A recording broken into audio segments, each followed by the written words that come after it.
Hi hello வணக்கம். ஒரு நாள் வந்து கொல்லிமலையில் ஸ்டே பண்ணலாம் அப்படின்னு சொல்லிட்டு நாங்கள் போன இடம் தான் ஆர்பிஆர் ரெசார்ட். இந்த ரெசார்ட் ரொம்ப கம்ஃபர்டபுளான ப்ரைஸஸில் இருக்கும். ரெண்டாவது இங்கே வந்து பார்த்திங்கன்னா ரொம்ப நீட்டாக இருந்தது.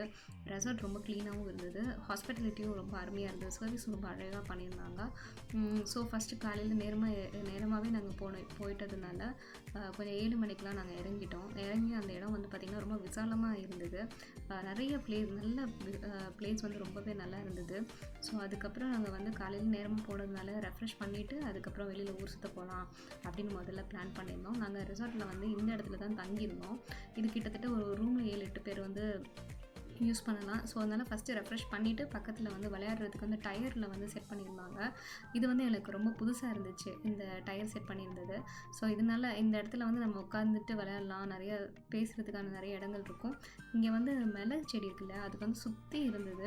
இந்த பாத் வந்து பார்த்திங்கன்னா அங்கே இருக்கிற கல்லை வச்சு அவங்க வந்து ஆர்கிடெக்ட் பண்ணி மெயின்டைன் பண்ணியிருக்காங்க. ஸோ ரெஃப்ரெஷ் பண்ணிவிட்டு காலையில் நேரமாகவே காம்ப்ளிமெண்ட் ஃபுட்டை வந்து எடுத்துக்கிறதுக்காக நேரமாக கிளம்பிட்டோம்.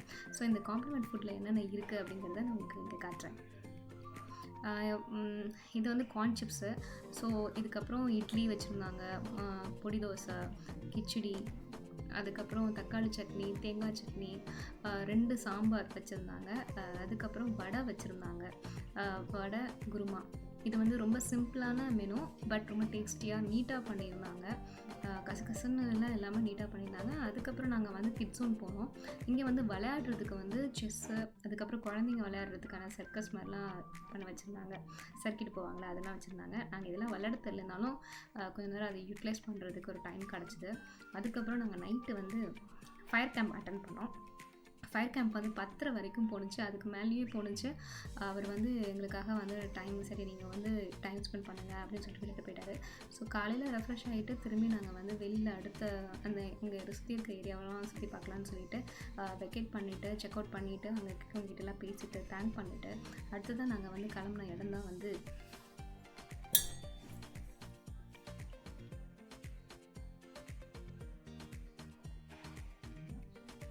அரவணேஸ்வரர் கோவில். இந்த அரவணேஸ்வரர் கோவிலுக்கு சுற்றி பார்த்திங்கன்னு வச்சுக்கோங்களேன், இந்த மாதிரி நிறைய திங்ஸ் வந்து விற்கிறாங்க. ரொம்ப வித்தியாசமான திங்ஸ்லாம் இருந்தது. ரொம்ப இந்த மாதிரி விஷ்ணு சக்கரம் இருந்தது, மலை இருந்தது, மாலை இருந்தது. அதுக்கப்புறம் முருகன் வேல் வந்து கருங்காலிலே இருந்தது. கொஞ்சம் காஸ்ட்லியாக இருக்குது அப்படிங்கிற மாதிரி நான் ஃபீல் பண்ணேன். பட் இதெல்லாம் இவ்வளோ காஸ்ட்லியாக தான் இருக்கும் அப்படின்னு சொன்னார். இந்த மாதிரி பளிங்கி கல்லெல்லாம் விற்றுட்ருந்தாங்க. ரெண்டாவது வந்து பார்த்திங்கன்னா இங்கே வந்து நிறைய இருக்குது, அதனால் என்னவே தெரியல. ஆனால் இதெல்லாம் வந்து பார்த்திங்கன்னா வீட்டுக்கு திருஷ்டி கழிக்கிறதுக்கு இந்த மாதிரிலாம் யூஸ் பண்ணலாம். இந்த மாதிரி தெய்வங்கள் வந்து இங்கே தங்கும், இது வந்து வீட்டுக்கு முன்னாடி கட்டுறது அப்படிங்கிற மாதிரிலாம் சொல்லியிருந்தாங்க. இந்த மாலையெல்லாம் பார்த்திங்கன்னா கலர்ஃபுல்லாக இருந்தது, அழகழகாக கலர்ஃபுல்லாக இருந்தது. உண்மைன்னு சொல்கிறாங்க, ஆனால் அது எந்தளவுக்கு உண்மையானதுன்னு எனக்கு தெரியல. ஸோ பார்க்குறதுக்கு நல்லா அட்ராக்டிவாக இருந்தது. கொஞ்சம் நேரம் அதை வீடியோ எடுத்துகிட்டு கொஞ்சம் நேரம் அவர்கிட்ட பேசிகிட்டு இருந்தேன். இதெல்லாம் வந்து இந்த கோயில் பற்றியும் இந்த ஸ்பாட் பற்றியும் நிறையா கொல்லிமலையில் என்னென்ன இருக்குது அப்படிங்கிறதெல்லாம் எக்ஸ்பிளைன் பண்ணிகிட்டு இருந்தார். இந்த பளிங்கிக்கல்லில் எனக்கு ஒரு இது வந்து ஈஷா யோகாவோட சிவன் மட்டும் எனக்கு நல்லா தெரிஞ்சுது. அது தவிர பெருசாக எனக்கு எதுவுமே தெரியல. ஆனால் அந்த கலர் மாலையெல்லாம் பார்க்கும்போது ரொம்ப வித்தியாசமாக இருந்தது, எனக்கு ரொம்ப பிடிச்சிருந்தது. இதெல்லாம் யூஸ் பண்ணணும்னு தோணுச்சு, ஆனால் அதுக்கு நமக்கு தேவையில்லாத வேலை இல்லை, அதனால் விட்டுட்டு வந்துட்டேன். அதுக்கப்புறம் எனக்கு மரப்பாச்சி பொம்மை ரொம்ப நாள் வாங்கணும்னு ஆசை. சரி இது எடுத்து என்ன ரேட்டுன்னு கேட்டேன். 2000 ரூபாய்க்கு மேலே இருக்கும் அப்படிங்கிற மாதிரி சொன்னார். 2000 ரூபாய்க்கு மேலேயா அப்படின்னு சொல்லிட்டு ரேட்டை கேட்டுட்டு வச்சுட்டு வந்துட்டேன். குட்டி முருகன் சிலை, அதுக்கப்புறம் குட்டி விநாயகர், வெறும் கட்ட விரல் சைஸ்லாம் கூட விற்றுட்ருந்தாங்க. அவ்வளோ சின்னதெல்லாம் இருக்கா அப்படிங்கிற மாதிரி தான் எனக்கு ஆச்சரியமாக இருந்தது. ஸோ அது முடிச்சுட்டு நாங்கள் அடுத்ததான் வந்து வாழையம்மன் கோவில் அப்படிங்கிற கோவிலுக்கு தான் போனோம். அந்த கோயில் வந்து பார்த்திங்கன்னா 8 கை அம்மன் கோவில்னு சொல்கிறாங்க. சித்தர்களோட வழிபாட்டுக்கு இந்த கோயில் வந்து ரொம்ப சிறப்பானது அப்படின்னு சொன்னாங்க. ஸோ இந்த கோயில் வந்து பார்த்திங்கன்னா கொல்லிமலையில் தான் இருக்குது. கொஞ்சம் ஸ்லோப் மாதிரி போகும், ஆனால் கொஞ்சம் ரொம்ப நடந்து போகணும் அப்படிங்கிற மாதிரி கிடையாது. ஒரு ஷார்ட் வாக் பண்ணலாம், அந்தளவுக்கு தான் இதோட ஸ்பேசஸ் இருந்துச்சு.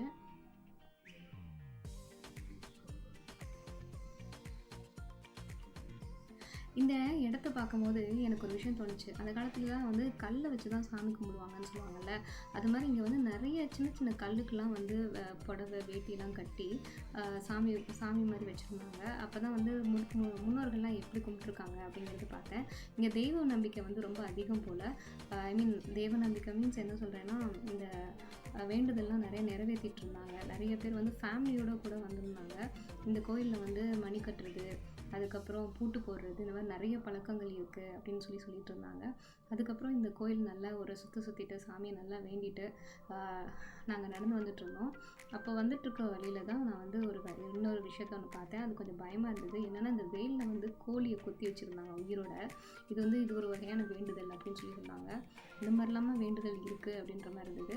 அதுக்கப்புறம் நாங்கள் போன இடம் தான் வந்து ஒரு சித்தர் கோவில். இது ரெகார்ட் பக்கத்துலேயே இருக்குது. அந்த கோயிலில் வந்து நான் ரொம்ப ஆச்சரியப்பட்டது அந்த மாடு தான். அந்த மாட்டோட கொம்பு வந்து அவ்வளோ அழகாக இருந்தது. எவ்வளோ பெரிய மாடு, கொஞ்சம் ஜெகஜாலிட்டியாக இருந்துச்சு அது பார்க்குறதுக்கு. ஸோ இந்த கோயிலுக்குள்ளார என்ன இருக்குன்னு உங்களுக்கு கட்டுறேன் வாங்க. இந்த கோயிலில் வந்து பார்த்திங்கன்னா, இவர் தான் ஓசானி சித்தர்னு சொல்கிறாங்க. இது சின்ன இடம். இந்த சின்ன இடத்துல தான் அவர் வந்து ஜீவசமாதியாக இருக்கார். இங்கே நிறைய சர்வீஸ் பண்ணுறதுக்கு கூட வெளியூர்லேருந்து வராங்க. இந்த கோயிலோட அவுட்டில் தான் நம்ம இந்த மாடு நிற்குது அந்த இடம் பார்க்குறோம். இன்னொரு முக்கியமான ஒரு விஷயம் என்னென்னா, இந்த கோயிலுக்கு பின்னாடி ஒரு பெரிய மலை இருக்குது. அந்த மலையை பார்த்து தான் நான் ரொம்ப ரொம்ப ஆச்சரியப்பட்டேன். அந்த மலையை நீங்களே பாருங்களேன் எப்படி இருக்குன்னு.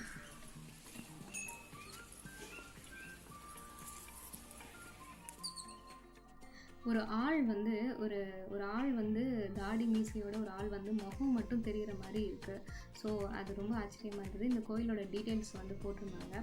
அதுக்கப்புறம் நாங்கள் போன இடம் வந்து சோளக்காடு. இந்த சோளக்காட்டில் என்ன இருக்குது அப்படின்னு பார்த்தீங்கன்னா, நவதானியம், அதாவது மிளகு, சீரகம், சோம்பு, இந்த மாதிரி வீட்டுக்கு தேவையானது, அதுக்கப்புறம் பூஜை சாமான்களுக்கு தேவையானது எல்லாமே வந்து இந்த இடத்துல இருக்குது அப்படின்னு சொன்னாங்க.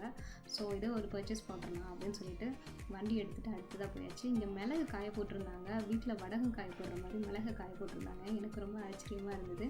சரிங்க அப்படின்னு சொல்லிட்டு நாங்கள் உள்ளே போய் ஒவ்வொன்றா வாங்க ஆரம்பித்தோம். அதில் என்னென்ன வாங்கியிருக்கோம் அப்படிங்கிறதுல மிளகு, சீரகம், சோம்பு, அதுக்கப்புறம் அங்கே இருக்கிற எல்லா நவதானியத்தையும் நான் உங்களுக்கு காட்டுறேன். இப்போ இந்த நவதானியம் என்னென்ன இருக்குன்னு உங்களுக்கு இந்த வீடியோவில் காட்டுறோம்.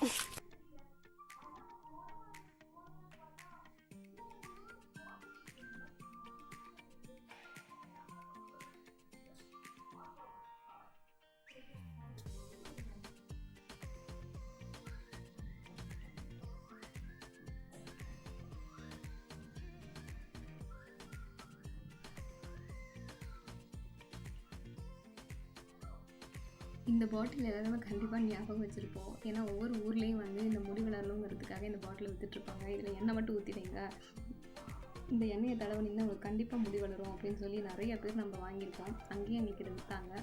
பட் இதில் என்ன யூஸ் இருக்குதுன்னு எனக்கு தெரியல, அதனால் நான் எதுவும் வாங்கலை. ஆனால் வீட்டுக்கு தேவையான எல்லா மிளகு, சீரகம், அதுக்கப்புறம் ராகி, கேழ்வரகு மாவு, கேழ்வரகு, இந்த மாதிரி நிறையா இது வச்சுருந்தாங்க. அப்புறம் பூந்தி கொட்டை, தலைக்கு தேய்க்கிற பூந்தி கொட்டை, இதெல்லாம் கூட விற்றுட்ருந்தாங்க. ஸோ அந்த ஷாப்பில் அவர் வந்து ரொம்பவே பிஸியாக இருந்தார். ஏன்னா போனவங்க எல்லாருமே அவர் கடையில் தான் எல்லாருமே பர்ச்சேஸ் பண்ணாங்க. மிளகு எனக்கு வந்து பார்த்தோன்னே ரொம்ப ஆசையாக இருந்துச்சு. கையில் எடுத்துகிட்டு பார்த்துட்டு விளையாண்டுருந்தேன்.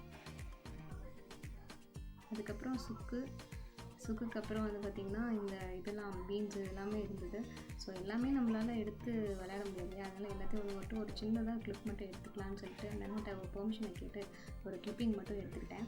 அதுக்கப்புறம் நாங்கள் வந்து பர்ச்சேஸ்லாம் பண்ணி முடிச்சதுக்கப்புறம் இதுக்கப்புறம் ஊர் சுற்றுறது எனக்கு தெம்பு இல்லை. ஏன்னா ஒரு நாள் ஃபுல்லாகவே நல்லா சுற்றி பார்த்தாச்சு. அடுத்ததான் ஊருக்கு கிளம்பி வீட்டுக்கு வரணும்ல, அதனால் எல்லோரும் பஸ் ஏறி கிளம்பி வந்தால் போதும் அப்படிங்கிற மாதிரி பஸ் ஏறி வீட்டுக்கு கிளம்பி வந்துகிட்டே இருந்தோம். அடுத்த வ்ளாக்ஸில் அவங்களுக்கு வேறு எங்கே போனேங்கிறத சொல்கிறேன்.